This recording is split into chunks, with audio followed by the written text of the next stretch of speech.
Štai ir pralenkė dar 1 metai, kurie kaip visada mums suteikė tiek prasmingų darbų, asmeninių pasiekimų, laimės akimirkų, tiek ir kasdienybės, kuri užėmė bene daugiausia laiko. Kaip ir kasmet, šiais metais nuveikėme daug. Tačiau metų pabaiga visuomet verčia pagalvoti, ar išties viskas buvo gerai. Aš šios metus dirbau daug. Nesuskaičiuojama krūva pasirašytų potvarkių.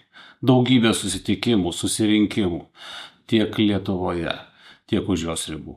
Beveik kiekvieną savaitę atsakinėjau į gyventojų politikų klausimus. Kartais protingus, kartais tiesiog užduotus tam, kad parodytų, jog kažkas vyksta ne visai taip, kaip buvo sugalvojęs klausimų autorius.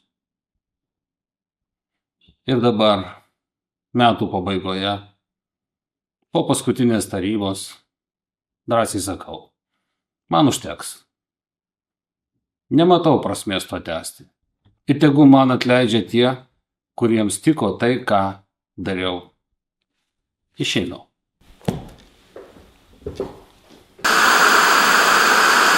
Išeinu iš įprastos aplinkos, bet esu ten, kur dar geriau galiu jausti prasmę to, ką darau. Darau ne savo, darau ne vienas.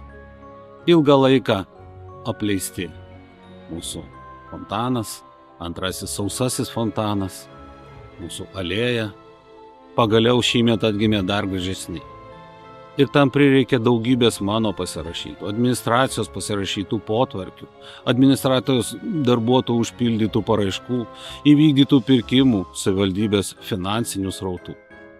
Ir visa tai padaryta tam, kad jūs, Visagino gyventojai, galėtumėte džiaugtis ir didžiuotis savo miestu. Tikiu, jog net geriausia aparatūra kartais nuvilia.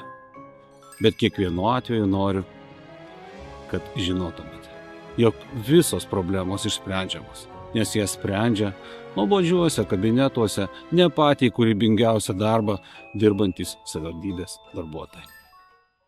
Kai kurie procesai vyksta taip ilgai, kad jau ir pamiršti, jo galima kitaip. Visą gyvenimo istoriją Visaginas vienintelis miestas Lietuvoje, kuris neturėjo autobusų stoties. Šiais metais pagaliau jie atsirado ir atvers duris visiems jau sausio 6 dieną. Kai kurie miesto politikai klausia, kokiosgi veiklos čia bus vykdomos.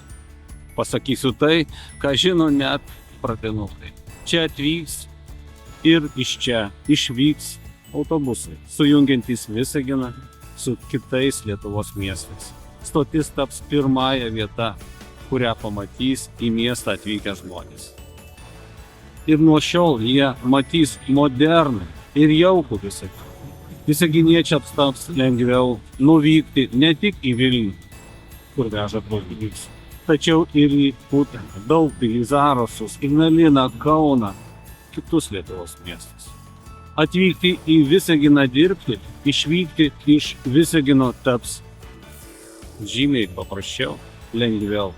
Ir gyventojai išvykę grįš su naujomis patirtimis.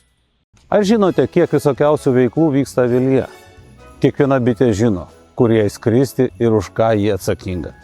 Ir avilyje yra komunikacinė sistema, kuri leidžia vykti bendroms viena kitą papildančioms veikloms.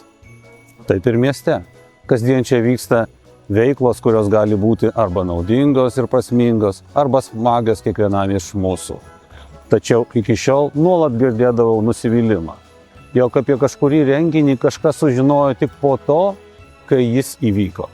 Šis ekranas atsirado tam, kad visaginiečiai galėtų pasinaudoti tuo, ką miestas jiems gali pasiūlyti.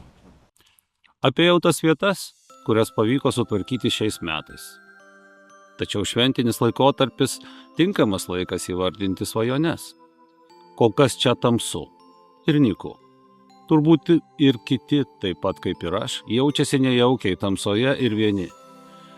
Tikiu, jog įveikę formaliai keliamas kliūtis, per kitus metus čia turėsime visiškai kitokią, jaukesnę ir labiau gyventojams pritaikytą vietą. Būtent čia turi atsirasti tas kalnas, apie kurį tiek daug kalbu. Tik kalbėtojai visą laiką praleidžia tai, ką iš tiesų čia norime matyti.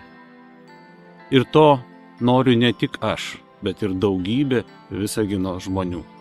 Čia turi atsirasti rekreacinės erdvės, turi atsirasti parkas, turi atsirasti takeliai jungiantys 1, 3 mikrorajonų rekreacinės erdvės ir mūsų taip pamėgtus paplūdimius. Uždarydamas duris 2024-iesiems, noriu Jums palinkėti sveikatos, tikėjimo šviesesnė ateitimi ir pasitikėjimo tais, kurie stengiasi ją priartinti.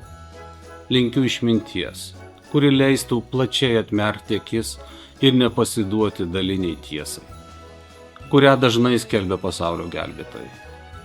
Tikiu, jog kiekviena Visagine gyvenanti šeima, kiekvienas atskiras Visagino gyventojas yra tas kūrėjas, kuris ne tik kūrė svajones, tačiau ir nuoširdžiais darbais prisideda prie tų svajonių įgyvendinimo.